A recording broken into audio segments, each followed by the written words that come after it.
এই ৪৫ ডিগ্রি টেম্পারেচারেও আপনার ছাদ বাগানে টবের মাটিটি একেবারে ঠান্ডা থাকবে এবং মাটির আর্দ্রতা অনেক বেশি সময় ধরে বজায় থাকবে। নমস্কার বন্ধুরা, আমি বাপন। আজকে আবার একটি নতুন ভিডিও নিয়ে চলে এসেছি আপনাদের প্রিয় বং গ্রিন নেচার চ্যানেলে।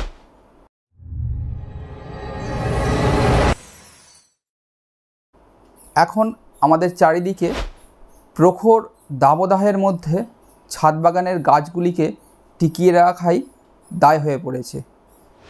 আমার এই চ্যানেলে কিছুদিন আগেই আমি একটি ভিডিও আপনাদেরকে দিয়েছি, সেখানে আমি ছাদ বাগানের গাছগুলিকে কিভাবে এই প্রখর দাবদাহের মধ্যেও রক্ষা করবেন সেখানে কয়েকটা পয়েন্ট বলেছি। আজকে আমি আপনাদের সামনে এমন একটি বিষয় তুলে ধরব যেটা করলে এই ৪৫ ডিগ্রি টেম্পারেচারেও আপনার ছাদ বাগানে টবের মাটিটি একেবারে ঠান্ডা থাকবে এবং মাটির আর্দ্রতা অনেক বেশি সময় ধরে বজায় থাকবে। এই প্রখর রৌদ্রে আমাদের ছাদ বাগানের টবগুলি প্রচণ্ড গরম হয়ে যায় এবং তার সঙ্গে সঙ্গে গাছের মাটিটিও গরম হয়। এর ফলে কি হয়, মাটিতে অবস্থিত গাছের শিকড়টি আস্তে আস্তে এই প্রচণ্ড গরমে ড্যামেজ হতে থাকে।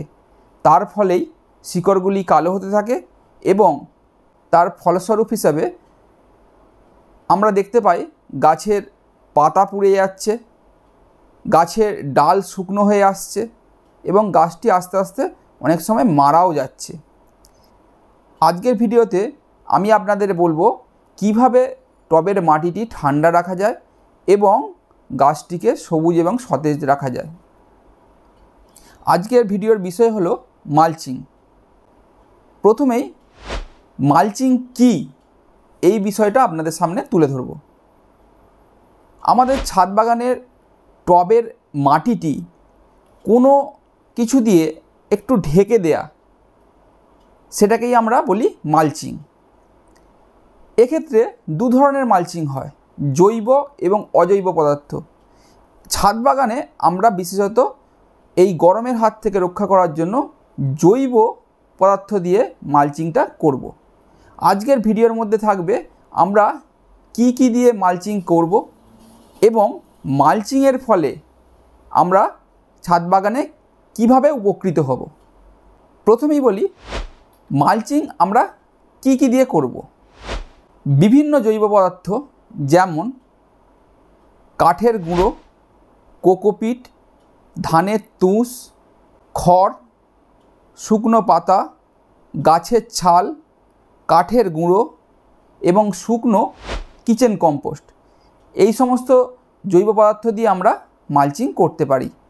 এই সমস্ত জৈব পদার্থগুলো আমরা টবের মাটির ওপরে 1/2 ইঞ্চি থেকে 1 ইঞ্চি পুরু একটা স্তর প্রদান করব।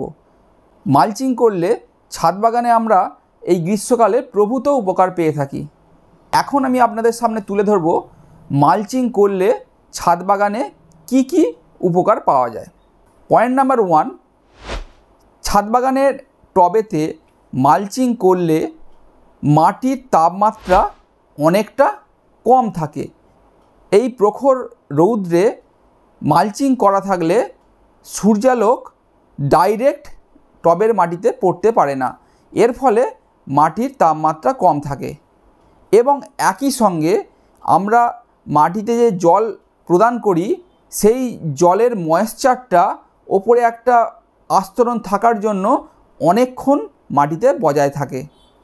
তাই টবের মাটি এই গ্রীষ্মকালে বারবার শুকিয়ে যাবে না এবং অনেকটা জল কম লাগবে।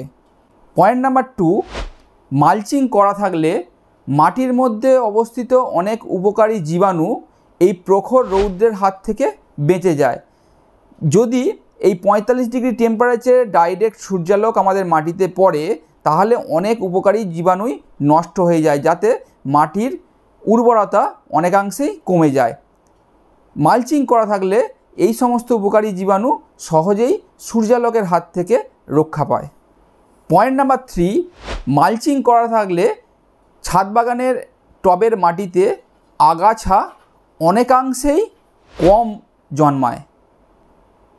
আগাছা কম জন্মালে মাটিতে অবস্থিত যে সমস্ত খাদ্য উপাদান গাছ সংগ্রহ করতে পারে সেই সমস্ত খাদ্য উপাদান শুধুমাত্র গাছই গ্রহণ করে। সেক্ষেত্রে এই সমস্ত আগাছা কম জন্মালে বা যদি আগাছা একেবারেই না হয় মাটিতে আমাদের খাদ্য উপাদান খুবই কম লাগে।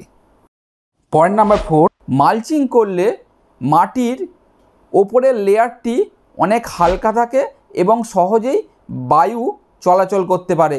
এর ফলে আমাদের মাটির উর্বরতা বৃদ্ধি পায়।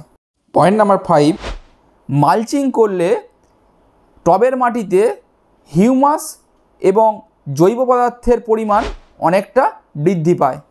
এর ফলেও মাটির উর্বরতা বৃদ্ধি পায়। পয়েন্ট নাম্বার 6, টবের মাটিতে মালচিং করা থাকলে যদি কখনো প্রবল বৃষ্টিপাত হয় তাহলে মাটির ক্ষয় অনেকাংশেই কমে যায়। ডাইরেক্ট বৃষ্টি টবের মাটিতে না পড়ে মালচিংয়ের ওপরে পড়ার ফলে টবের মাটির ক্ষয় কিন্তু অনেকটাই কম হয়।